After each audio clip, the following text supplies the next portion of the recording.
हूँ अभी। बिस्मिल्लाहिर्रहमानिर्रहीम। तो आज हम पढ़ रहे हैं एनिमल का पार्ट, और इसके अंदर आज हम पढ़ेंगे growth and development in animal.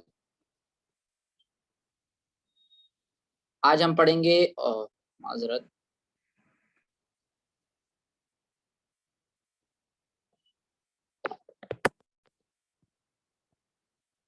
सही।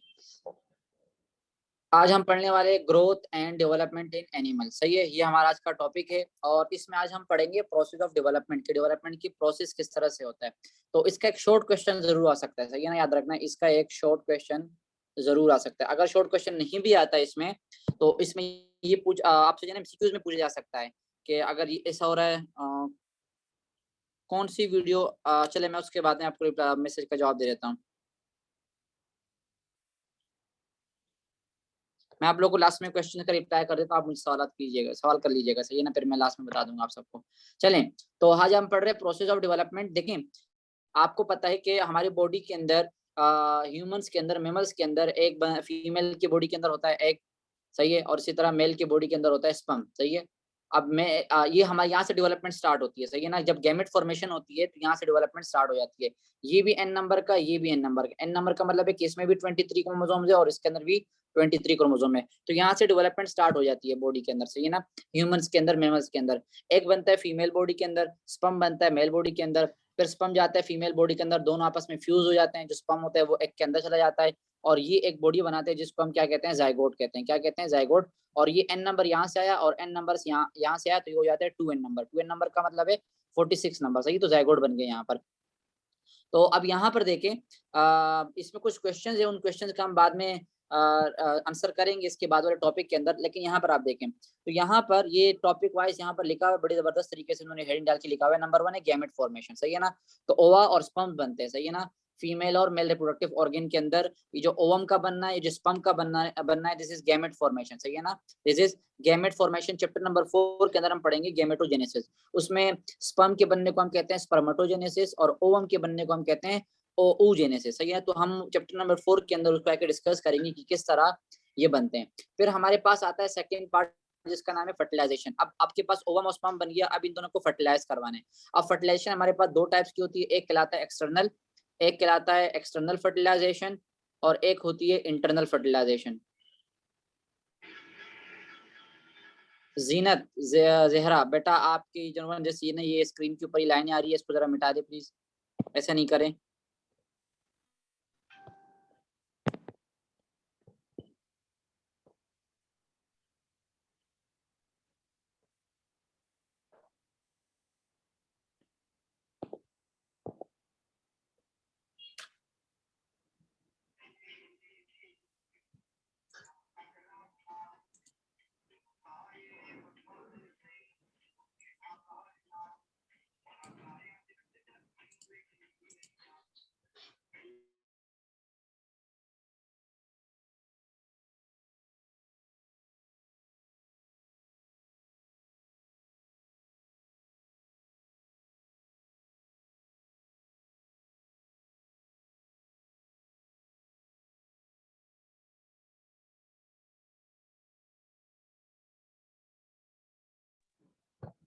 सही है, तो आप देखिए हमारे पास एक होती है एक्सटर्नल फर्टिलाइजेशन और एक हमारे पास होती है इंटरनल फर्टिलाइजेशन। दो टाइप्स की फर्टिलाइजेशन हमारे पास होती है। एक्सटर्नल फर्टिलाइजेशन बॉडी के बाहर होती है, एम्फीबियंस वगैरह के अंदर, फिशेस के अंदर होती है, जिसमें बॉडी से बाहर जिन्हें दोनों स्पर्म ओवम रिलीज किए जाते हैं और फिर वाटर के अंदर, वाटर रिक्वायर्ड होता है इसके लिए बेसिकली। और इंटरनल जो है मेमल्स के अंदर होता है, ज्यादातर एनिमल्स के अंदर इंटरनल फर्टिलाइजेशन होती है। तो अब होगा क्या, स्पर्म जाएगा और ओवम के साथ फ्यूज करेगा। सही है ना, ओवम के साथ जाके फ्यूज करेगा और ये एक डिप्लॉयड न्यूक्लियस का एक बनाएगा जिसको हम क्या कहते हैं, जाइगोट कहते हैं। क्या कहते हैं, जाइगोट कहते हैं। और ये आपको बिल्कुल बेसिक सी चीजें आप लोग पढ़ते हुए आ रहे हैं, कब से पढ़ते हुए आ रहे हैं, क्लास 9 वगैरह से पढ़ते हुए आ रहे हैं। सही है ना, अब देखिए आपके पास जाइगोट बन जाता है, आपके पास ऐसा एक सेल बन गया जिसको हम कहते हैं जाइगोट, जिसको हम क्या कहते हैं, जाइगोट कहते हैं। 2n नंबर का सेल बन गया। अब इसके अंदर आती है क्लेवेज।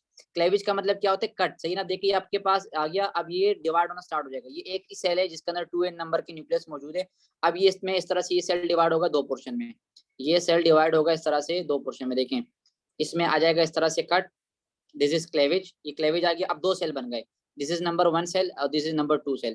तो अब क्या होगी, माइटोटिक सेल डिवीजन हो रही है, सही है ना।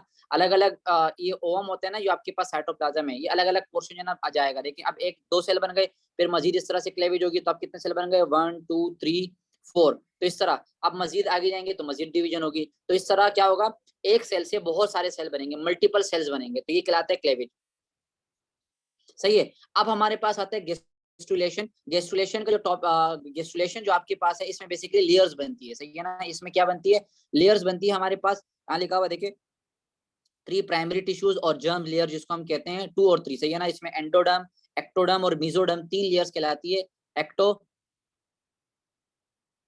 एंडो और मीजोडर्म 3 किस्म की लेयर्स होती है जो कि यहाँ पर बनती है, और इनसे फिर आगे जाके आपके सारे के सारे ऑर्गन्स बनते हैं। और ये एक्टोडर्म, एंडोडर्म, मीजोडर्म किस तरह से बनती है मैंने वीडियो के अंदर बताया हुआ है, तो वीडियो आप जरूर देख लीजिएगा, सही है ना। फिर आपके पास लास्ट आता है मतलब सेकंड लास्ट आता है ऑर्गेनोजेनेसिस। अब देखिए आपके पास लेयर्स बन गई, तो अब उसमें क्या होगा, टिश्यूज के लेयर्स बन गए। अब टिश्यूज से मिलके क्या बनते हैं आपके पास, ऑर्गेन बनते हैं। तो यहाँ पर ऑर्गेनोजेनेसिस का मतलब है ऑर्गेन का बनना, किसका बनना, ऑर्गेन का बनना। तो अब अलग अलग सेल्स है ना, जो सेम फंक्शन वाले सेल्स है, स्पेशलाइज सेल्स है, वो आपस में मिलते जाएंगे और स्पेशल ऑर्गन बनाते जाएंगे। इसी तरह जो है ना वो पूरा का पूरा ऑर्गेनिज्म बन जाएगा, और फिर उसमें क्या होना स्टार्ट हो जाएगी, ग्रोथ होना स्टार्ट हो जाएगी। यहाँ से याद रखिएगा, यहाँ से लेकर ये जो पूरा है ना, this is development, this is development, इसके अंदर डेवलपमेंट हो रही है। और ये लास्ट है ना वो ग्रोथ है। चैप्टर का नाम क्या है, ग्रोथ एंड डेवलपमेंट। तो ग्रोथ में मैंने कहा था सिर्फ और सिर्फ साइज और ऑर्गन्स के अंदर जो मेच्योरिटी होती है वो इंक्रीज होती है, बाकी जो बनने का प्रोसेस होता है वो अलग होता है। तो ये एक टॉपिक है आपके बुक के अंदर। ये मैंने बता दिया आपको शुरू शुरू में। कुछ स्टूडेंट ने कहा था कि सर ये जरूर रिपीट कीजिएगा, ये बता दीजिएगा, तो मैंने बता दिया, सही है। फिर देखें ये जो लिखा हुआ है ना डेवलपमेंट ऑफ चिक, आप लोगों ने ये वीडियो जिन्होंने नहीं देखी तो वो जरूर देखिएगा। इसके अंदर भी यही है, देखें एक वगैरह बनेगा, फिर फर्टिलाइजेशन होगी इस तरह से, फिर ये इंक्यूबेशन पीरियड में रखा जाता है, फिर क्लेवेज होगी। देखिए क्लेवेज इस तरह से, अब ये 1 सेल बना, ये 2 सेल बने, फिर ये 1 2 और ये 3 ये 4, फिर 4 सेल बन गए, फिर मजीद इस तरह से मजीद डिवीजन होगी, फिर मजीद डिवीजन होगी। तो इस तरह से बहुत ज्यादा क्या होता है, आपके पास जो सेल्स की डिवीजन है वो होती जाती है। फिर बनता है आपके पास मोरुला बनता है, फिर आपके पास बनता है ब्लास्टुला। ब्लास्टुला में 2 आपके पास लेयर बनती है, एक कहलाती है एपीब्लास्ट, ये रही, और एक आपके पास कहलाती है हाइपोब्लास्ट। ये मैंने पूरा डिटेल से वीडियो बना के रखी हुई है आपके लिए, तो आप उसको जरूर देखिएगा। फिर अभी हमने पढ़ा गेस्टुलेशन, तो वो यहाँ पर है गेस्टुला के अंदर आपके पास लेयर्स बनती है, एक्टोमीज और एंडो। देखो यहाँ लिखा हुआ है ये एंडोडर्म की फॉर्मेशन है, ये जो नीचे वाली लेयर है दिस इज एंडोडर्म, ये जो लास्ट वाली लेयर है ये वाला एंडोडर्म है, सही है ना। फिर ये बीच की जो लेयर है दिस इज मीजोडर्म, और ये जो ऊपर वाली लेयर है दिस इज एक्टोडर्म। तो ये 3 किस्म की लेयर्स बनती है, ये हो गई मीजोडर्म की फॉर्मेशन, और फिर ये हो गई एक्टोडर्म की फॉर्मेशन, सही है ना। बीच में नोटोकोड वगैरह बनता है, जिससे आगे जाके आपका नर्वस सिस्टम बनता है, ये आपके पास नजर आ रहा है यहाँ पर, दिस इज नोटोकोड और दिस इज न्यूरल ट्यूब, सही है ना। इससे ब्रेन और स्पाइनल कोड बनता है। तो ये पूरा जो है ना आप लोगों ने देखना है, ये न्यूरोलेशन भी आ गया यहाँ पर, सही है। तो ये जो ना आप लोगों ने इसकी वीडियो देखनी है, मैंने आप लोगों को बताया था कि आपने कहाँ देखनी है, जाके यूट्यूब पर सर्च करना है, फर्स्ट ईयर सर साकिब आ जाएंगे, उसके चैनल मतलब लिंक पे जाना है, और वहां पर आप लोगों को प्लेलिस्ट में जाना है। इस चैनल के प्लेलिस्ट में आपको मिलेगा सेकंड ईयर में आपको जाके पहली वीडियो नजर आ जाएगी, डेवलपमेंट ऑफ चिक। बल्कि मैंने तो अब चैप्टर नंबर 5 का अलग से आप लोगों के लिए प्लेलिस्ट बना दी, तो आप चैप्टर नंबर 5 के प्लेलिस्ट में डायरेक्ट जाके भी देख सकते हैं। नेक्स्ट आपके पास आता है cell differentiation and its mechanism. देखें यहाँ पर एक सवाल है आपके पास, अगर आप इसको जरा गौर से पढ़े तो यहाँ पर एक सवाल आपके पास दिया हुआ है कि आपके पास एक सिंगल जायगोट बनता है, क्या बनता है, एक कलर को मैं जरा चेंज कर देता हूँ, बल्कि 1 मिनट देखें। यहाँ पर आपके पास लिखा हुआ है कि आपके पास सिंगल जायगोट है। तो यहाँ से ना ये क्वेश्चन है, यहाँ से लेकर यहाँ तक एक क्वेश्चन है, how does this single cell zygote give rise millions of the cells of the adult body. आपको पता है कि भाई जायगोट बन गया, अब ये जायगोट जो है ना वो इतने सारे सेल कैसे बनाता है। आपको पता है आपकी बॉडी के अंदर ट्रिलियंस ऑफ सेल्स है, और आपकी बॉडी के अंदर 72 से ज्यादा ऑर्गेन्स है, उनके अंदर मतलब बहुत ज्यादा लातादार जो है टिश्यूज पाए जाते हैं, सेल्स पाए जाते हैं, उनका काम अलग अलग है। तो ये किस तरह से होता है, तो ये आज हम पढ़ेंगे यहाँ पर। ये सवाल आपको फर्स्ट ईयर के अंदर चैप्टर नंबर 2 के अंदर भी मिल जाएगा। उसके अंदर भी जब हम बायोकेमिस्ट्री पढ़ रहे होते हैं ना, तो बायोकेमिस्ट्री में भी ये क्वेश्चन है कि किस तरह।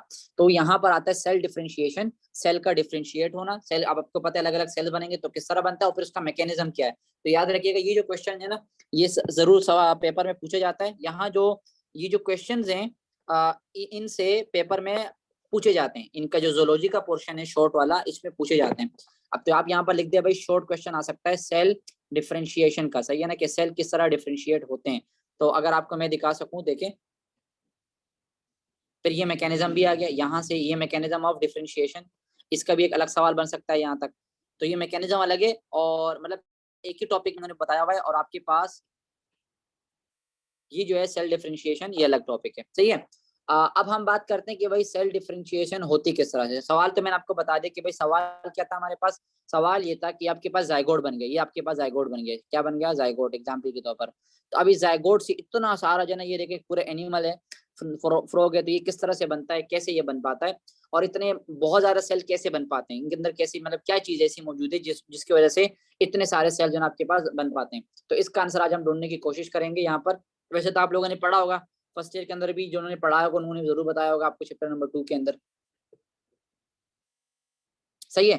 तो अब हमें पता है कि डेवलपमेंट के, जब हम डेवलपमेंट की बात करते हैं प्रोसेस ऑफ डेवलपमेंट के अंदर, तो हमें पता है कि जितने भी सेल्स है ऑल ऑफ सेल्स जो कि एम्ब्रियो के अंदर होते हैं वो कहाँ से बनते हैं? एक सिंगल फर्टिलाइज ओवम, जो कि फर्टिलाइज होता है किसके साथ? स्पर्म के साथ। तो ये आके क्या करते हैं? बहुत सारे सेल्स बनाते हैं।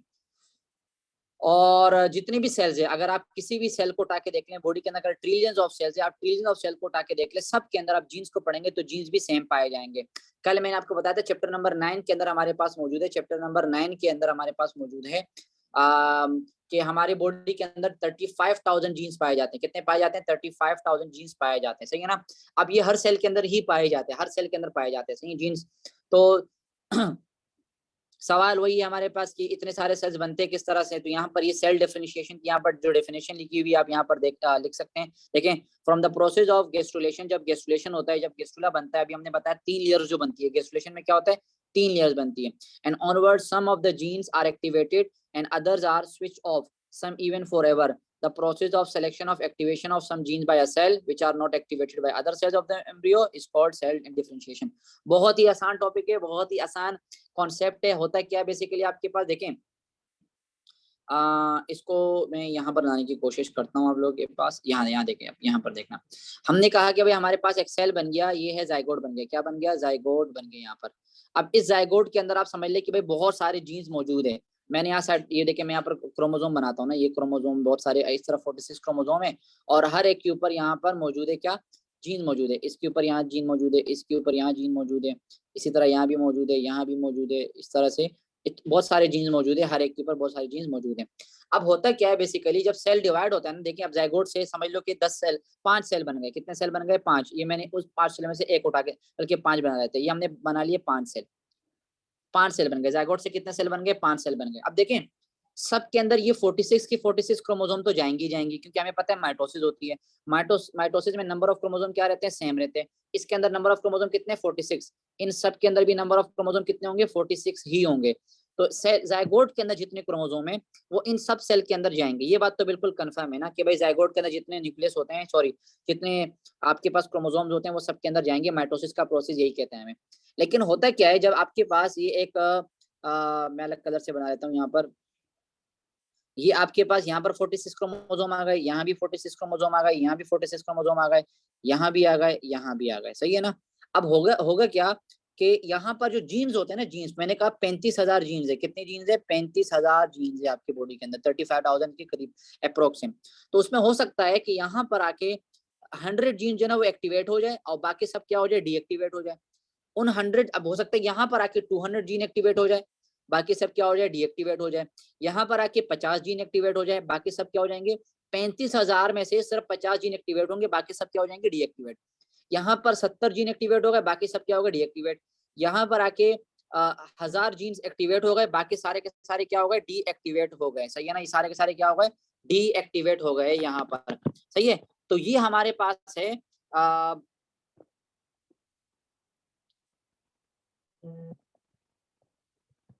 तो ऐसा ही होता है हमारे पास। सेल डिफरेंशिएशन इसी तरह होती है कि आपके पास जो जीन्स है वो तो जाते हैं, सारे के सारे जीन्स मौजूद हैं, लेकिन कुछ एक्टिवेट होते हैं और कुछ डीएक्टिवेट होते हैं, क्योंकि वहां पर उनका काम नहीं होता। आपको पता है जीन का काम क्या है? हम लोग आप लोग ऐसे फर्स्ट ईयर के अंदर पढ़कर आ भी गए हो, लेकिन फिर भी बताता हूँ। जो आपके पास डीएनए होता है, जो डीएनए है या डीएनए के ऊपर जो जीन है, उसका काम क्या होता है? बेसिकली प्रोटीन बनाना। क्या बनाना? प्रोटीन बनाना। सही है। तो अब हो सकता है कुछ सेल ऐसे हो कि उनको स्पेसिफिक प्रोटीन चाहिए हो, उसके लिए जो स्पेसिफिक जीन है वही एक्टिवेट होगा, बाकी सारे के सारे क्या हो जाएंगे? डीएक्टिवेट हो जाएंगे। वो सारे के सारे काम नहीं करेंगे।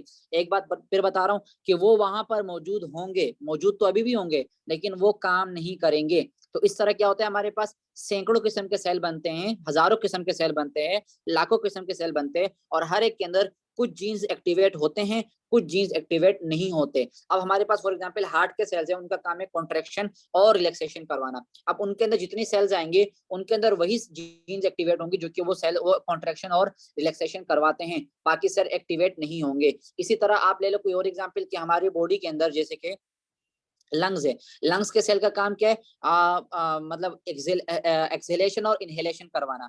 अब होगा क्या कि उसमें जो सेल जाएंगे तो ये सारे के सारे क्या नाम है, क्रोमोसोम 46 के 46 ही जाएंगे, लेकिन 46 क्रोमोसोम के ऊपर वही जीन्स एक्टिवेट होंगे। देखें ये जो 35,000 जीन्स है ना, ये आपके पास जो 35 जीन्स है, 35,000 जीन्स है, ये सारे के सारे आपके पास बॉडी के अंदर जितने भी काम होते हैं वो यहीं पर मौजूद है, इनके अंदर वो इन्फॉर्मेशन मौजूद है। अब इसमें जो है ना इन 35,000 में कुछ ऐसे जो कि आपके रिस्पायरेशन में काम आते हैं, कुछ आपके जो ना रिप्रोडक्शन में काम आते हैं, कुछ आपके ना यहाँ पर सर्कुलेशन में काम आते हैं, कुछ आपके डाइजेशन में काम आते हैं, कुछ एक्सक्रीशन के अंदर काम आ जाते हैं, कुछ जो है ना वो ब्लड सर्कुलेशन में काम आ जाते हैं, सही है ना। इसी तरह फिर मजीद चलते जाए जितने भी काम है आप इन्हें 35,000 जीन्स है ना आपकी बॉडी के अंदर जितने भी काम है वो यही कर रहे हैं। लेकिन याद रखना सारे के सारे नहीं करते, इसके अंदर स्पेसिफिक है, कुछ स्पेसिफिक है जो कि ये काम कर रहे होते हैं, तो वो डिपेंड करते हैं। लेकिन अब जो सेल्स रिस्पायरेटरी सिस्टम बनाएगा उसके अंदर वही जीन्स एक्टिवेट होंगे जो कि उस काम के लिए रिस्पॉन्सिबल है, बाकी सारे के सारे मौजूद तो होंगे लेकिन वो डीएक्टिवेट हो जाएंगे। क्या हो जाएंगे? वो डीएक्टिवेट हो जाएंगे। क्लियर है? अब यहाँ पर देखें, अब यहाँ पर आते हैं हम, तो मैंने आपको यही बताया था देखें कि जब गैस्ट्रुलेशन का प्रोसेस होता है और उसके आगे जितने भी प्रोसेस होते हैं, कुछ जीन यहाँ देखें, some of the genes, colour change करके बताया था मैं आप लोगों को, सम ऑफ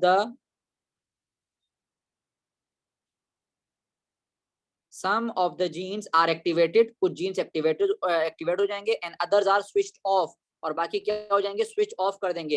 हो सकता है कुछ ऐसे हो कि पूरी जिंदगी के लिए उसको स्विच ऑफ कर दिया जाए, उसका काम ही नहीं है। तो ये जो प्रोसेस है कि भाई कुछ जीन्स हमने एक्टिवेट करने हैं सेल के और बाकी जो हमने डीएक्टिवेट करने हैं, इसको हम क्या कहते हैं? Cell differentiation. इस तरह से सेल डिफरेंशिएशन होती है, एक सेल से इस तरह से करोड़ों सेल्स, ट्रिलियंस ऑफ सेल्स है ना वो इस तरह से बनते हैं। अब आप मुझे बताएं ये प्रोसेस आपको समझ में आया या नहीं आया? मैं एक एग्जांपल भी दे देता हूं आपको यहाँ पर। देखें यहाँ पर एक एग्जांपल है, फॉर इंस्टेंस ये रहा, यहाँ से एग्जांपल शुरू है। जैसे कि इमेच्योर आरबीसीज है, वो सिर्फ वही जीन्स इस्तेमाल करेंगे। अब देखिए इमेच्योर आरबीसी ना, आप उसके अंदर वो सारे के सारे जीन्स मौजूद होंगे, लेकिन उसमें वही जीन्स काम करेंगे जो कि किसके काम के लिए होंगे?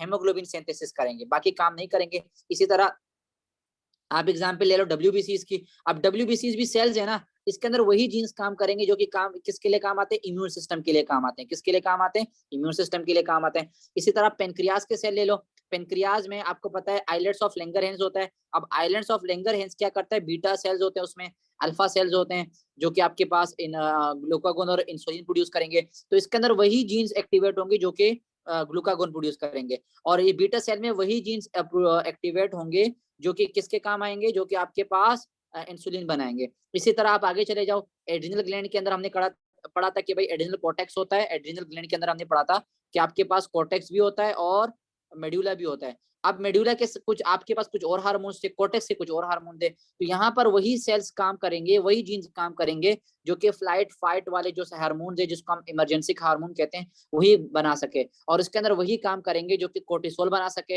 एंड्रोजन बना सके, एल्डोस्टेरोन बना सके। इसी तरह हाइपोथैलेमस के अंदर वही काम करेंगे जो कि वही वाले सेल बना सके जो कि हमें जरूरत है, हार्मोन बना सके। इसी तरह पिट्यूटरी ग्लैंड में वही जीन्स एक्टिवेट होंगे जो कि वहां पर काम कर सकें। तो ये सारा इस तरह से आपके पास होता है। इतनी बात आपको समझ में आई या नहीं? जल्दी से मुझे सबके सब रिप्लाई कर दें, फिर हम आगे जाते हैं। अभी ये जो एक्सपेरिमेंट है ये हम बनाते हैं यहाँ पर, इसको प्रूफ करके भी दिखाएंगे। पढ़ तो लिया हमने, अब इसको प्रूफ करके भी यहाँ पर दिखाएंगे जो एक्सपेरिमेंट है। जल्दी से सारे के सारे बता दें मुझे कि आपको क्लियर हो गई या नहीं। सबने बताने, सबके सबने बताने।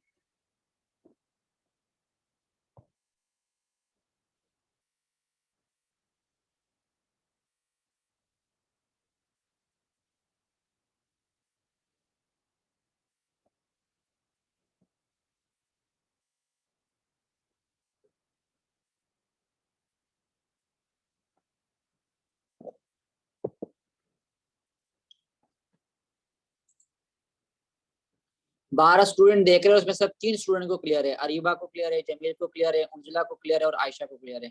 बाकी सबको क्लियर नहीं है मेरे ख्याल में। ये एवरेस्ट वाले बेटा आप लोग सो रहे हैं क्या? है आप लोगों को क्लियर नहीं है?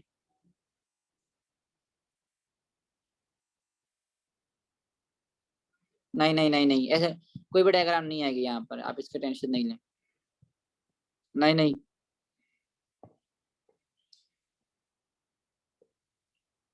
सब आपको क्लियर हो गया, सही है। लाइबा यूसुफ क्लियर है। अमरीन ऐसे कोई भी डायग्राम नहीं आएगी, जब डायग्राम आएगी मैं आपको बता दूंगा, सही है। चले गुड, अब हम आगे बढ़ते हैं। आई होप क्लियर हो गया होगा। असल में जो मास्टर्स वाले हैं ना, वो आदत उनका आदत हो चुकी है, जब मैं पूछता हूँ इस तरह तो वो रिप्लाई कर देते हैं। अब एवरेस्ट वाले बहुत कम ऑनलाइन क्लास हो, जाहिर सी बातें नहीं होती, तो ये मैं मिटा रहा हूँ सारा, सही है, ताकि अब हम एक्सपेरिमेंट के ऊपर आ जाएं।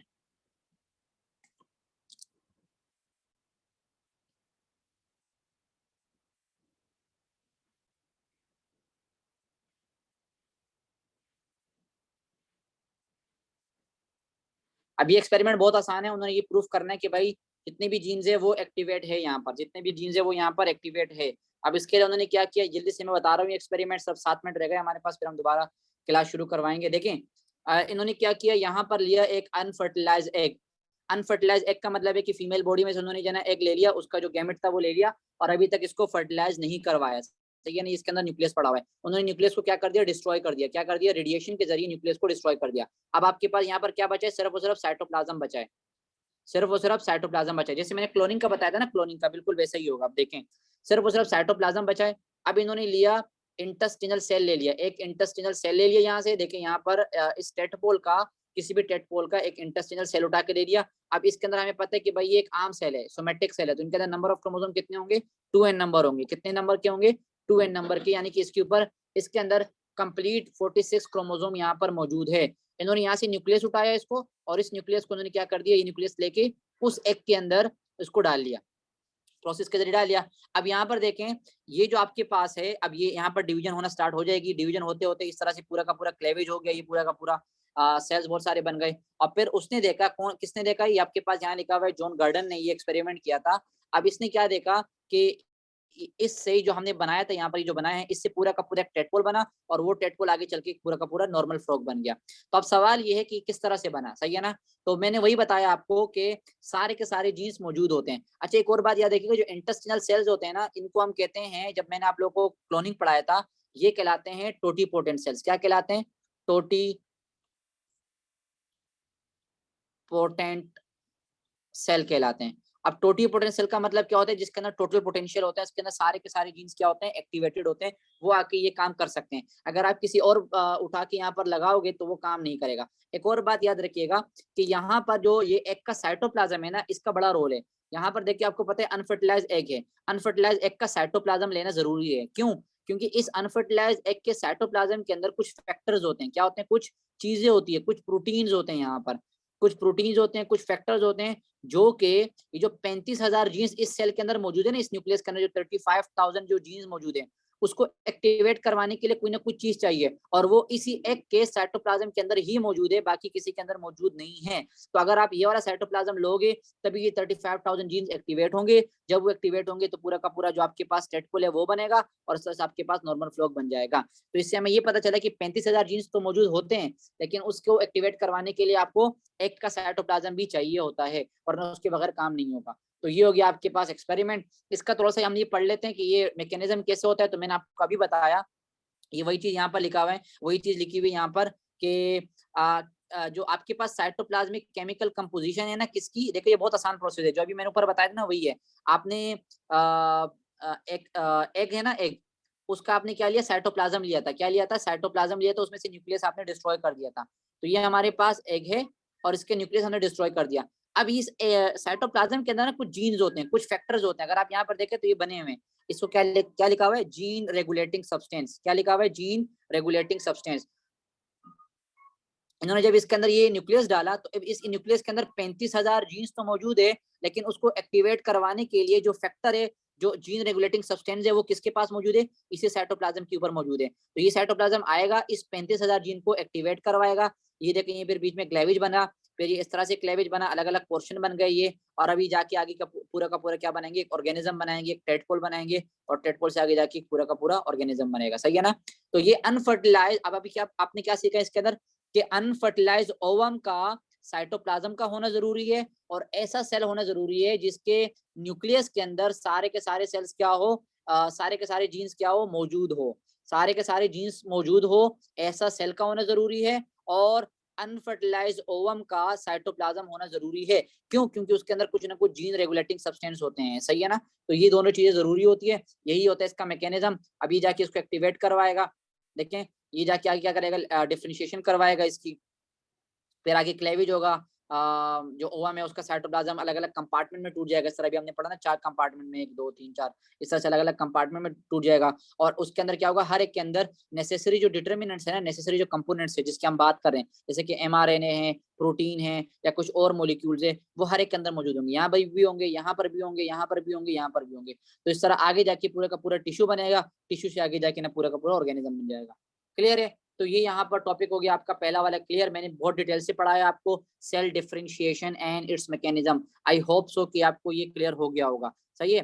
तो अब आप ये आपके पास टॉपिक यहाँ पर कंप्लीट होता है अभी।